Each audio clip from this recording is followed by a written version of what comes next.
as the athletes on this list of athletes who were drug addicts prove that sports and hardcore drugs tragically seem to go hand in hand. It's a sad fact that there are so many athletes addicted to drugs. And it's not an uncommon story. A young, talented athlete is thrown into a completely new life filled with fame, fortune, and huge amounts of money. For the drug-addicted athletes on this list, that money went right toward getting their fix. Drug addiction can be a terrifying and heartbreaking story, and one that happens far too often in the world of sports. 1. Michael Phelps. After being photographed smoking marijuana just months after his record-breaking Olympic performance, Michael Phelps announced over Twitter that he would be entering rehab. According to Brookhaven Hospital, the swimmer entered a 6-week program with the hope of getting help. 2. Lamar Odom. According to Radar Online, Lamar Odom smoked more than $50,000 worth of cocaine in a period of 3 years. He later overdosed at a Nevada brothel and nearly died. 3. Darren Strawberry. As 4-time World Series champion and 8-time MLB All-Star Darren Strawberry told AL.com, drug addiction is very powerful. Drugs have been around sports forever and players have done them forever. I wasn't the first one. There were a lot of other players who did them too. We were high profile and there was more recognition on us because of the fall of who we were, such great talents at such a young age. 4. Andre Agassi. American tennis legend Andre Agassi confessed in his autobiography to using crystal meth a year before he won the French Open in 1998. As CNN explained, he took the highly addictive narcotic in 1997 while suffering poor form and recalled worries about his upcoming marriage to actress Brooke Shields. 5.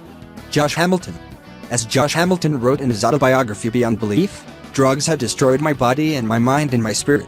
I could no longer experience happiness or surprise. His addiction to cocaine was the cause of a 3-season ban from baseball, according to the Louisiana Times. 6. Len Bias. In 2001, Leonard Bias died of cocaine intoxication. Bias was 22 and had just been drafted by the Boston Celtics. He was one of the most promising newcomers to professional basketball in decades. At first it was believed that his death came after Bias' first time using the drug, but according to the Louisiana Times, medical examiners later amended that statement, saying there was evidence that he used the drug before. 7. Diego Maradona. Argentinian soccer player Diego Maradona began using cocaine in the mid-1980s. Following an overdose in 2004, Maradona attempted to live a sober lifestyle. As he said in 2007, "For my 2 daughters, I'm going to continue until the end. I'm alive and I want to keep living." 8. Lawrence Taylor. According to CBS News, in 2004 Pro Football Hall of Famer Lawrence Taylor told 60 Minutes, "I saw coke as the only bright spot in my future." He went on to say, "I had gotten really bad. I mean, my place was almost like a crack house, not where you sold it, but I had a lot of stuff in my house." 9. Darren Flurry. Hockey player Darren Flurry recalls his years playing for the Rangers as a nightmare, according to the New York Times. Apparently from 1999 to 2002 he would stay out all night drinking and doing cocaine. 10. Todd Marinovich. At the height of his career, Todd Marinovich became a hardcore drug addict who lost his career, and nearly his life, in a haze of pot, cocaine and heroin, according to the Louisiana Times. 11. Dwight Gooden. As Dwight Gooden expressed to the New York Post in 2014 upon his 50th birthday, and 3 years of sober living, "I've been to rehabs. I've been to counseling. I've been to jail. I've been in prison. The only place I haven't been yet is the cemetery." 12. Derek Bogart. Canadian hockey player Derek Bogart was found dead in his apartment as a result of an oxycodone overdose in 2011, according to USA Today.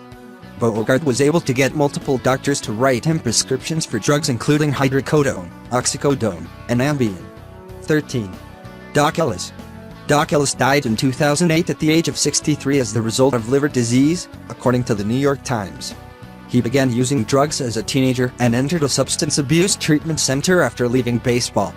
He later went on to work as a drug and alcohol counselor and was even hired by the Yankees to counsel about substance abuse with their minor league.